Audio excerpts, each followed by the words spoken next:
ETF index mutual funds నేర్చుకుని stock మార్కెట్లో రాణించాలనుకుంటున్నారా? వెంటనే ఈ నెంబర్కి కాల్ చేయండి. హలో శ్రావణ్ గారు. హలో నాగరాజ్ గారు. As a business coach me analysis చెప్పండి. ప్రస్తుతం జియో రేట్లు పెంచడం, దాంతోపాటు చాలామంది ట్రోలింగ్కి ఒక్కొక్క విషయాన్ని కన్వే చేస్తూ ఉన్నారు. సో రతన్ టాటా గారు ఎప్పుడైతే బిఎస్ఎన్ఎల్ పట్టుకోవడం జరిగిందో, సో అక్కడి నుంచి ఫ్యూచర్ ఏ విధంగా ఉంటుందనేటువంటి దాని మీద అంటే అందరికీ క్వశ్చన్ మార్క్ ఉన్నా కూడా ఒక ఎనర్జీ లాంటిది విషయాన్ని పాస్ చేస్తూ ఉన్నారు. అవును, ప్రతి బిజినెస్ ఓనర్ నేర్చుకోవాల్సినటువంటి అతిపెద్ద విషయం ఏదైనా ఉంది అని అంటే ఈ టైంలోనే కొన్ని విషయాలు తెలుసుకోవాలి. అంటే రేటు పెంచే విషయంలో వెనక ముందు జాగ్రత్తలు ఏ విధంగా పాటించాలి అనుకునేటువంటి దానికి కూడా కొన్ని అవగాహన తెలుసుకోవాల్సినటువంటి విషయము ఉంది. ద సేమ్ టైం బిజినెస్ని దగ్గర నుంచి చూసేటప్పటికి యాక్చువల్గా జియో అని అంటే ఒక సెన్సేషన్. అవును, రతన్ టాటా గారు కూడా అంతకంటే ఎక్కువ సెన్సేషను, చాప కింద నీరులా ప్రతి మనసుల్లోనూ ఉండేటువంటి మనిషి. ఎస్. దాంతోపాటు ఇప్పుడు బిఎస్ఎన్ఎల్ టేక్ ఓవర్ చేయడం అనేది ఏ విధంగా ఉండే అవకాశం ఉంటుంది? ఎంటైర్ స్టోరీ ఏంటి వీటిలో? సో ఫస్ట్ థింగ్ నాగరాజ్ గారు, పుండు మీద కారం చల్లటం అంటే ఏంటో తెలుసా? అసలుకే వీళ్ళు ఏంట్రా బాబు ఇంత డబ్బులు ఖర్చు పెడుతున్నారు. ప్రీ వెడ్డింగ్కి 1200 కోట్లు ఫస్ట్ ప్రీ వెడ్డింగ్కి, సెకండ్ ప్రీ వెడ్డింగ్ $900 మిలియన్, అంటే 7500 కోట్లు. యాక్చువల్గా వెడ్డింగ్కి 5000 కోట్లు. జనాలంతా అవి చూస్తూ అరే ఇప్పుడు అవసరమా, పేదవాళ్ళకి ఇవ్వచ్చు కదా అని చాలా చాలా డైరెక్షన్స్లో మాట్లాడుతుండగా కరెక్ట్గా జూలై 3న రేట్లు పెంచటం అనేది బిగ్గెస్ట్ బ్లండర్. ఎందుకంటే ఆల్రెడీ కొంత నెగిటివిటీ ఉంది. అదే పేదవాళ్ళకి ఏదైనా చేయొచ్చు కదా ఇంత అని చెప్పేసి అందరూ సలహాలు ఇవ్వడం మొదలు పెడతారు కదా. అవును అవును. అలాంటి టైంలో 50 నుంచి 100, 150 రూపాయలు ప్లాన్లు బట్టి అంటే 12 నుంచి 25% రేట్లు పెంచడం అనేది బిగ్గెస్ట్ బ్యాక్ ఫైర్. ఓకే, ఖచ్చితంగా దాంట్లో డౌట్ లేదు. డిసిషన్ మేకింగ్ ఇది మనం డీటెయిల్గా మాట్లాడుకునే ముందు అసలు ఒక బిజినెస్ ఓనరు ఎప్పుడు ఎట్లాంటి నిర్ణయం తీసుకోవాలి, ఏ టైంలో నిర్ణయం తీసుకోవాలి అనేది బిగ్గెస్ట్ అడ్వాంటేజ్. అది కనుక కరెక్ట్గా పట్టారా బిజినెస్ ఎక్కడికి వెళ్ళిపోతుంది, అది కనుక పట్టలేదా కిందకి పడిపోతుంది. దానికి ఎగ్జాంపుల్ ఏంటంటే ఇప్పుడు ధీరూభాయ్ అంబానీ గారు ఎప్పుడైతే ఆస్తి పంపకాలు జరిగాయో, అంటే ధీరూభాయ్ అంబానీ గారు చనిపోయిన తర్వాత ఒక లాయర్ చేత ఆస్తి పంపకాలు జరిగాయి. దాంట్లో రిఫైనరీ మొత్తం అంబానీ గారికి వెళ్ళింది, ముఖేష్ అంబానీ గారికి వెళ్ళింది. టెలికాం సెక్టర్ మొత్తం అనిల్ అంబానీ గారికి వెళ్ళింది.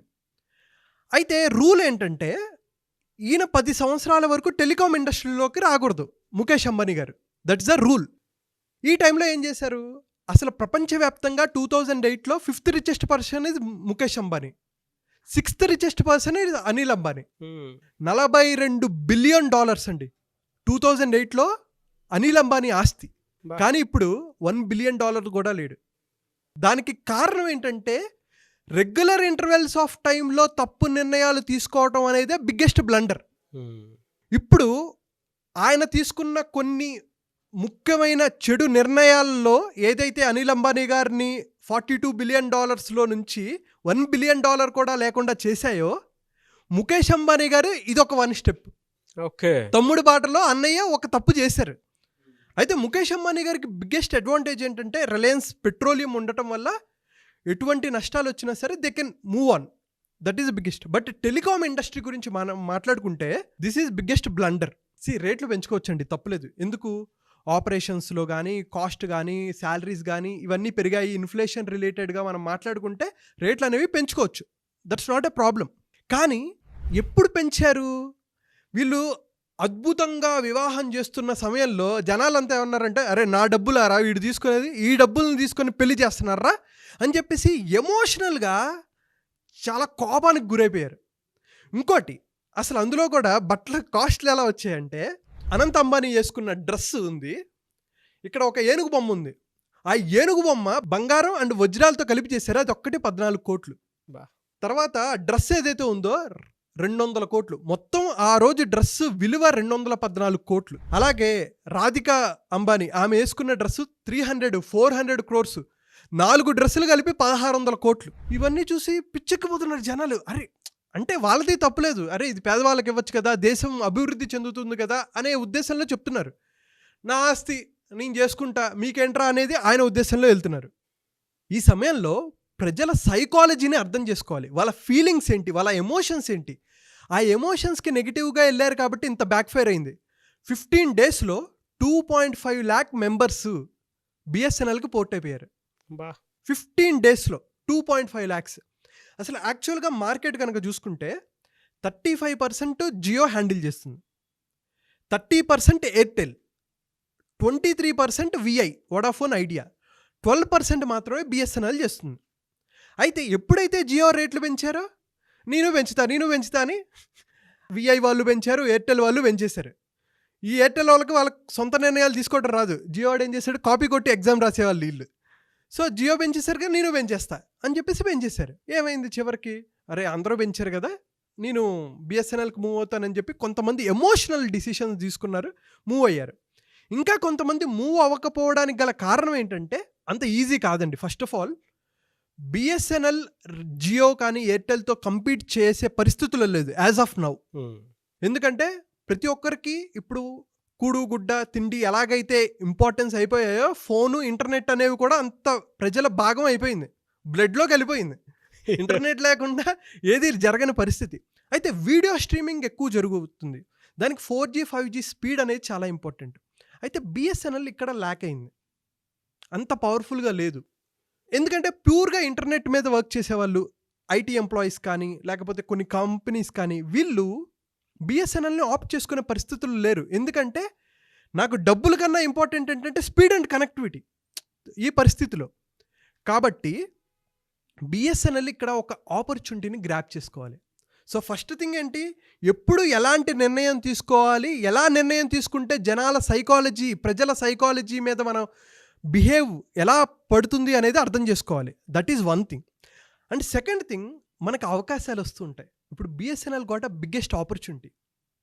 అసలు బిఎస్ఎన్ఎల్ పెట్టినప్పుడు 2001 నుంచి 2008 వరకు 46,000 కోట్ల ప్రాఫిట్ వచ్చింది.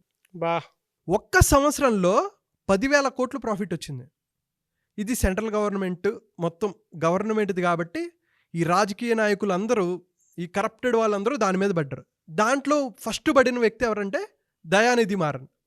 ఏం చేశాడు, 330 ఇంటర్నెట్ స్పీడ్ మొత్తం తన ఇంటికి పెట్టుకొని తన సన్ టీవీ దానికన్నిటికీ పంపించుకున్నారు. అదొక పెద్ద బ్యాక్ ఫైర్ అయింది. తర్వాత ఏ రాజా అనే ఒక వ్యక్తి ఏం చేశాడు, 176,000 కోట్లు స్కామ్ జరిగింది, 2G స్కామ్. దీనివల్ల ఏమైపోయింది, ఇప్పుడు పరిస్థితి చూసుకుంటే 2023లో బిఎస్ఎన్ఎల్ 8,000 కోట్ల లాస్లో ఉంది. సో ఇలాంటి సమయంలో టాటా లాంటి ఒక విప్లవం, రతన్ టాటా గారు లాంటి ఒక వ్యక్తి 15,000 కోట్లు ఇన్వెస్ట్ చేస్తున్నారు అని, అండ్ దీన్ని ఇంకా ప్రాసెస్ని ముందుకు తీసుకెళ్ళడానికి టీసీఎస్ లాంటిది దిగింది అనేసరికి ప్రజలకు ఊరట. అండ్ ఇంకోటి ఏంటంటే మన దేశ అభివృద్ధికి కూడా ఇది ఉపయోగపడుతుంది అనేది ఒక ఎమోషనల్. సో ఇక్కడ ఎమోషనల్గా డిప్రవ్ అయిపోయారు. ఎందుకంటే నేను దీంట్లో వాడుకుంటే వీళ్ళు పర్సనల్గా వాడుకుంటారు డబ్బులు అనేది ఒకటి. అరే నేను బిఎస్ఎన్ఎల్లో చేయటం వల్ల ఒక కంట్రీ ఎకానమీ బెటర్ అవుతుంది, నాకు ఇష్టమైన వ్యక్తి రతన్ టాటా గారు లాంటి ఒక వ్యక్తి దీంట్లో ఇన్వెస్ట్ చేస్తున్నారు అనేది ఒకటి. ఇంకోటి ఏంటంటే బ్యాక్ ఫైర్, జియో ఎప్పుడైతే వచ్చిందో టాటా డొకోమోని తొక్కి పడేసింది. రతన్ టాటా గారు ఇన్వెస్ట్ చేయడానికి వన్ ఆఫ్ ద రీజన్ అది. ఓకే, టాటా డొకోమోని అసలు కనుమరుగు చేసింది ఎవరంటే జియో. ఎప్పుడైతే ఫ్రీ ఇంటర్నెట్ అనగానే జనాలందరూ జియోకి వెళ్ళిపోయారు. 47 కోట్ల మంది సబ్స్క్రైబర్స్ జియో, 38 కోట్లు ఎయిర్టెల్, 20 కోట్ల మంది బిఎస్ఎన్ఎల్. వాళ్ళందరూ ప్లాన్లో వచ్చారు, మనకి ఫ్రీ అంటే చాలు కదా, ఎగురుకుంటే వెళ్తాం. అలవాటు చేశాడు, మంచిగా ఫ్రీ ఇంటర్నెట్ అలవాటు చేశాడు. ప్రపంచంలో ఇంత తక్కువ ధర ఇంటర్నెట్ ఎక్కడ ఇవ్వరు. ఈవెన్ దో ఇప్పుడు పెరిగిన రేట్లకు కూడా కంపేర్ చేసుకుంటే వేరే కంట్రీస్తో పోల్చుకుంటే Indian internet is very cheap comparatively చాలా కంట్రీస్తో పోల్చుకుంటే, ఈవెన్ దో డెవలప్డ్ కంట్రీస్తో పోల్చుకున్నా కూడా. సో ఇదంతా ఏంది, నేను ఒక స్టోరీ చెప్తా. 2016లో ఉన్నప్పుడు నేను ఇన్ఫోసిస్లో వర్క్ చేస్తాను. 1 GB నెల మొత్తానికి. అయితే మాకు వేరే ఇంటర్నెట్ ప్రొవైడ్ చేసేవాళ్ళు కాదు. వెంటనే డేటా వచ్చేది 1 GB వస్తే 400 MB 500 MB ఒకే రోజు రాత్రి అవగొట్టేసేవాళ్ళం. మిగతాదంతా ఏదో జాగ్రత్తగా నెలంతా నెట్టుకుంటూ వెళ్ళేవాళ్ళం.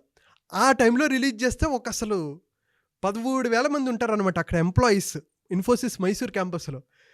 లైన్లు. ఒరే బాబు ఇదేంట్రా నాయన ఎంత జనం ఉంది.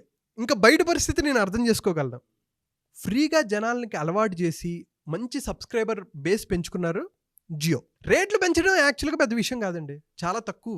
నెలకి 50 రూపాయలు, 100 రూపాయలు, 150 రూపాయలు ఒక రకంగా ఆలోచించుకుంటే. కానీ ఎప్పుడైతే ఈ అంబానీ పెళ్ళికి నా డబ్బులు యూటిలైజ్ చేసుకుంటున్నారు అనే సైకలాజికల్ డ్రైవ్ ఉంది చూసారా, that is the biggest back fire to Jio. Mukesh Ambani గారిని హేట్ చేస్తున్న వాళ్ళు కొంతమంది ఈ ఆపర్చునిటీని ప్రాపర్గా బిఎస్ఎన్ఎల్ యూటిలైజ్ చేసుకుంది. దీని కనుక మనం చేసుకుంటే పెద్దదవుతుంది. అండ్ ఇంకొక అడ్వాంటేజ్ ఏంటంటే న్యూరాలింక్.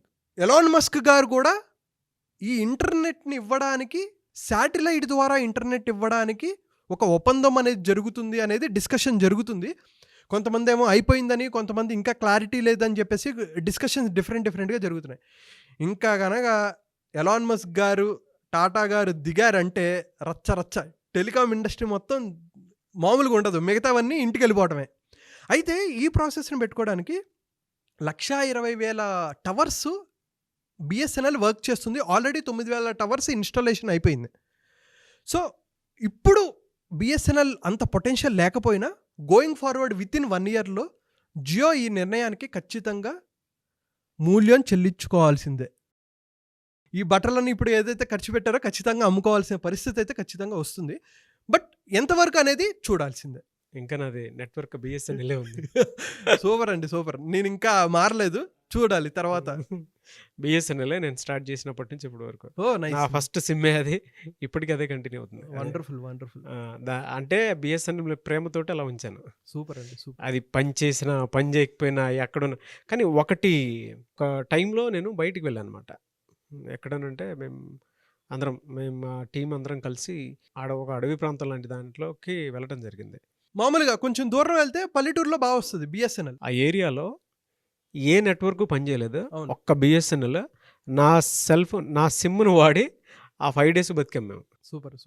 ఆ టైంలో మాత్రం బాగా ఉపయోగపడింది. ఇంకా నాకు అక్కడ నుంచి గ్రాటిట్యూడ్ పెరిగింది.